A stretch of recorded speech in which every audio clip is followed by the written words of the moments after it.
এইবাৰো মেডাম মেফি উদযাপন হৈছে। এই মেডাম মেফিত প্ৰতিবাৰে 2018 বৰ্ষৰ পৰা আমাৰ লগত আহি সহযোগ কৰা মঞ্চাও মন্ত্ৰী মহোদয় মঞ্চাও যি তেওঁৰ মনৰ ভাৱ আছে, মনৰ কল্পনা আগন্তুক দিনৰ যে ৰাজনৈতিক জীৱন পিঠাও চিলাও খাই উঠাও জ্ঞান বৃদ্ধি বৃদ্ধি ডিষ্টেঞ্চ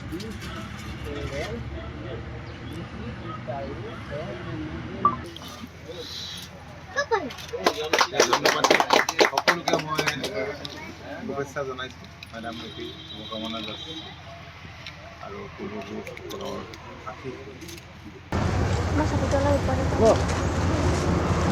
আহিয়ে থাকিব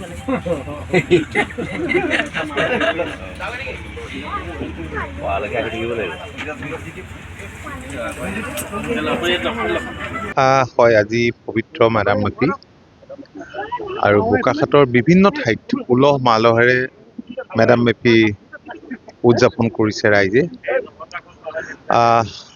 টাই আহোম ছাত্ৰ সন্থাই বোকাখাতৰ নগৰৰ কাষতে ৰাইজৰ সহযোগত কৰিছে।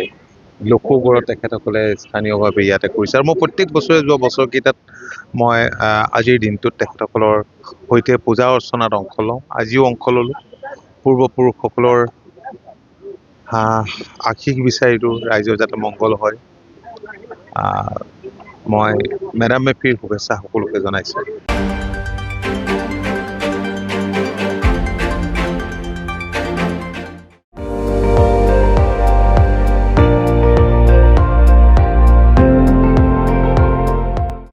আপুনি চাই আছে ND24, সৰ্বশ্ৰেষ্ঠ নহয় সৰ্বোত্তমৰ দৌৰত।